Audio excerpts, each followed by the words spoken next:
Hello everyone, Wannabe Reviewer here, and welcome to Forget Mii Not, a series of reviews/retrospectives where I highlight, reminisce, and celebrate a variety of titles from the Nintendo Wii's library.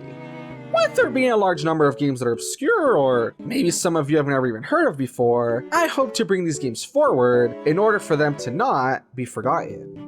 With that being said, let's get started with our first episode about a little game called Pandora's Tower. Having just wrapped up work on Jump Ultimate Stars in 2006, developer Ganbarian, who had only ever worked on licensed titles before, knew that they wanted to do something original for their next project. Therefore, when Nintendo offered the team a chance to work on an original IP, they jumped at the offer, pitching a story with a focus on something pure being corrupted and needing to be purified again with the power of love. Despite some reservations, Nintendo's then CEO, Satoru Iwata, decided to greenlight the project anyway, as Ganbarian had impressed Nintendo with their work before, and he felt that they deserved the chance to work on the fresh IP. Despite how easy it was to get the project approved, development of the game didn't come without its fair share of problems, however, with the team running across all sorts of issues, such as use of the Wii Remote, mixed responses from testers surrounding mechanics involving Elena, and even trouble with picking a name for the game. When it comes to the latter, it has been said that about 5,000 different titles have been suggested for the game at one point, with the final title only decided upon 2 months before the mastering process began. As for many of the other issues, multiple revisions were made along the way, with some aspects needing to be scrapped altogether and started over from scratch. Still, despite a lengthy development process, the game actually released to a modest commercial success, was met with mixed to positive reviews, and the company even stating that the final game came out relatively close to their initial vision. Set in the fictional content of Imperia, Pandora's Tower begins with a young woman named Elena singing at a harvest festival when she is suddenly struck by a curse that makes her take on a monstrous appearance. Pursued by the army and desperately trying to escape the city with her lover Aaron, they are assisted by a strange old woman named Mavda.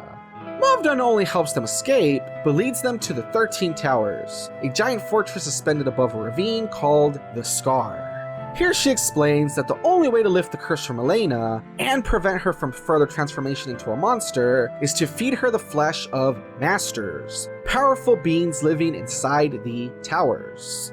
Given an artifact called the Orcalis Chain, Aaron is tasked with traversing the different towers, solving environmental puzzles, and battling enemies along the way until he can face off against and kill each of these masters, returning to give their flesh to Elena. Giving her the flesh of each fallen foe, as well as the strength of Aaron's relationship with Elena, leads to one of 6 different endings.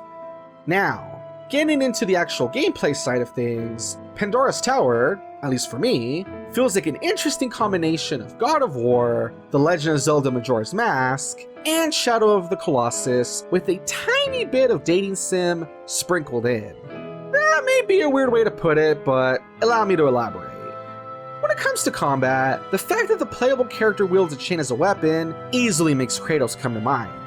However, the similarity goes farther than that when you look at there being basic combos, charged attacks, the ability to swing enemies around to deal them damage, and additional attacks if the player times a button press with the appearance of a targeting ring. What can I say? For some reason, it all really takes me back to the original God of War trilogy, minus your character being a dick to people to solve puzzles. My home! Everything I have! Destroyed! Why? Moving on, a big part of the game is that whenever Aaron is within the towers, a timer is ever present on the bottom left of the screen, showing the advancement of Elena's curse. Gathering flesh that Elena eats not only reverses the curse's effect, it also resets the timer. However, the amount of reversion deteriorates over time, and elements within the towers, such as what enemies are active and what items may be found, vary with the time of day that Aaron visits them.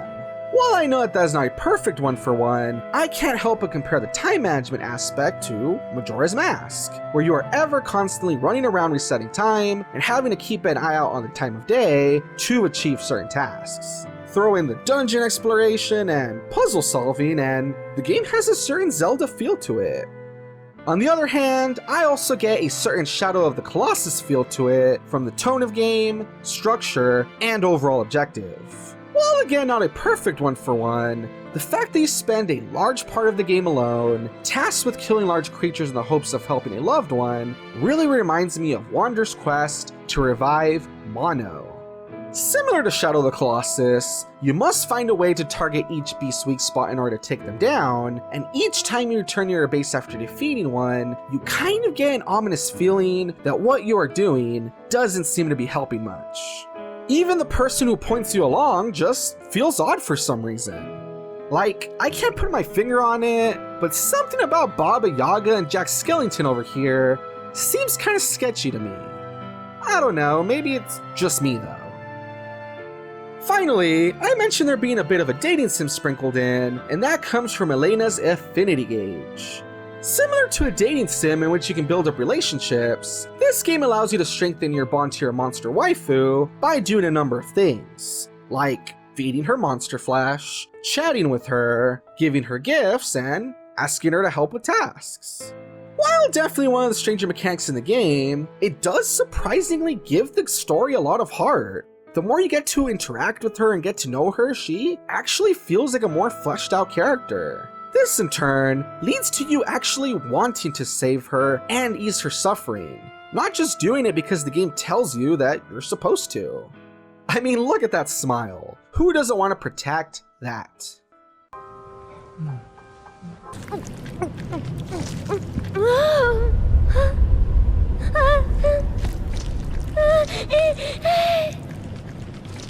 This better not awaken anything in me.